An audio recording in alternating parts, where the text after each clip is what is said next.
Mike Massaro joining us live. Mike Massaro joins us in Eastford with all the... Mike, set the scene for us. Mike Massaro, they're live. It's Mike Massaro live.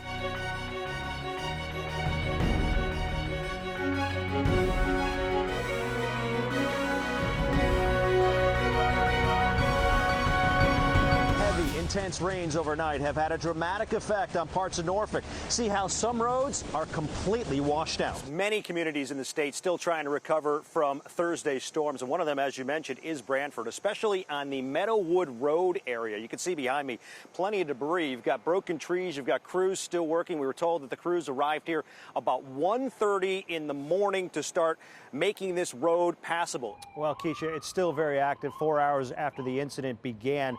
Just over to my right, you can see about a dozen evidence markers. Yeah, absolutely heartbreaking when you consider it happened on a Sunday morning when Mass was scheduled.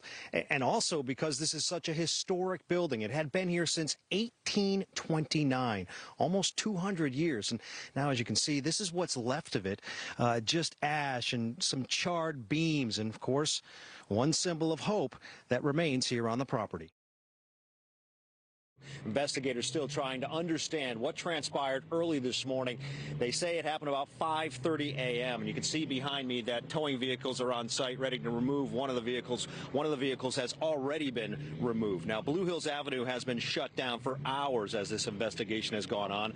That's between Dudleytown Road and Route 305 as the police reconstruction unit are trying to understand exactly what happened. Now, when we arrived at the scene at about 10 o'clock this morning, you could see that there was an SUV and a small compact car involved. Police say there is at least one fatality and multiple serious injuries.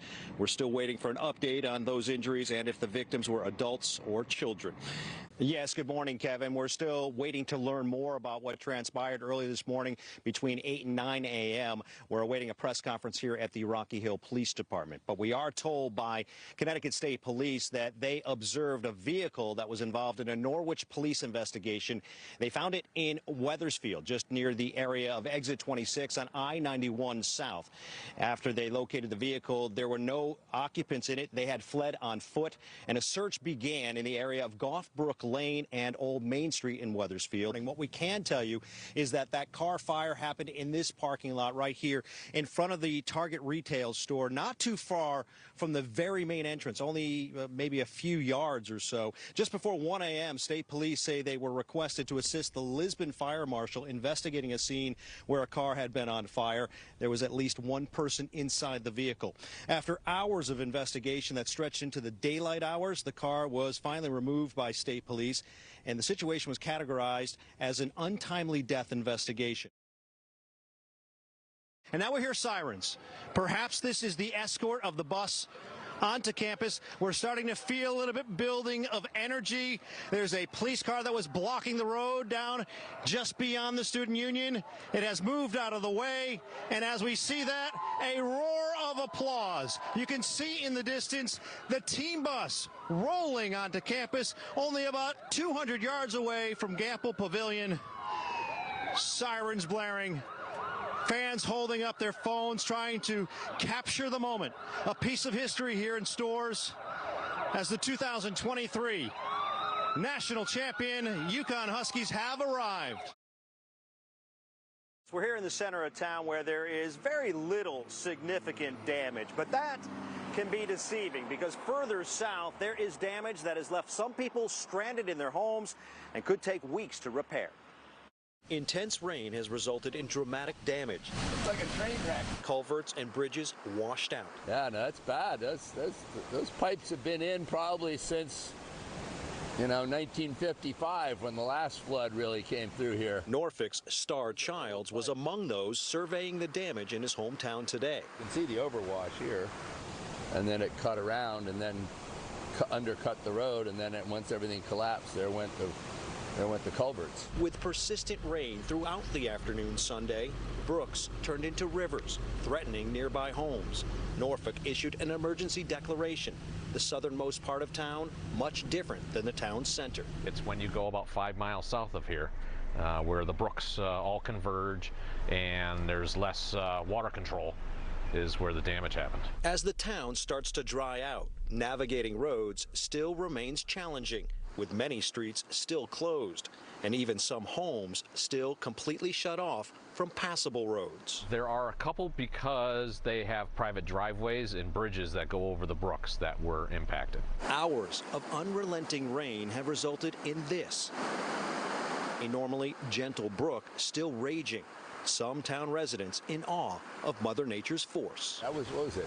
We got 5 inches of rain in 90 minutes. I mean, I was just sitting there watching it. As you said, this is not going to end well. Yeah, so lots of damage in town. The good news is we're told that those people that are in homes that are cut off from the passable roads, they're okay. They do have electricity and they do have telephone service. As for the emergency declaration, we're told that will stay in place at least for a couple of more weeks until those bridges are repaired. Now, we also spoke with the person who was caught inside his car during the heart of the storm. At 6 o'clock, you'll hear his harrowing story. It was a very short arraignment. It only lasted maybe about 10 minutes, during which the prosecution asked the judge to uphold a $3 million bond, and the judge granted it. As Lance Logan faced a judge Tuesday, the prosecution painted a picture of a man with a lengthy criminal history. He does have a history that continues on, Your Honor. Convictions for domestic assault third, possessions of narcotic, assault in the first degree, interfering, criminal mischief, assault in the second, additional failures to appear, and again assault in the third degree. Right now, Logan is facing new charges, including murder, criminal possession of a firearm, and violation of a protective order. Police say when they arrived at Hartford's Oakland Terrace last night just after 8 p.m., they found Logan's girlfriend, 64-year-old Carolyn Williams, dead inside, with her son bleeding from the head on the home's front porch. The gentleman that suffered the head lacerations was pistol whipped during the incident.